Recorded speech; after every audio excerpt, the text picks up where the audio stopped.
قرقیزستان جبران شد. دقایق زیادی نمانده، ثانیه‌های زیادی نمانده. تمام صعود ما به جام جهانی فوتسال. سلام جام جهانی، افغانستان آمد.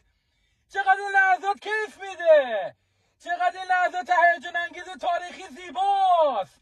مجید مرتضی تیم ملی فوتسال افغانستان برد به جام جهانی فوتسال با شکست با پیروزی در مقابل قرقیزستان. ما پیروز میدان شدیم. افغانستان لیگ حرفه‌ای فوتسال نداره، رفت به جام جهانی. افغانستان امکانات و سالن‌های مجهز نداره، اما رفت به جام جهانی. باور کنید کم دستاوردی نیست، باور کنید که کم دستاوردی نیست. اشکای محمد جواد سفری دیوار زرد ما بغض میگیره ما. افغانستان رفت به جام جهانی. چقدر این جمله زیباست. و ملی پوشانی که شاید یک دقیقه در کشور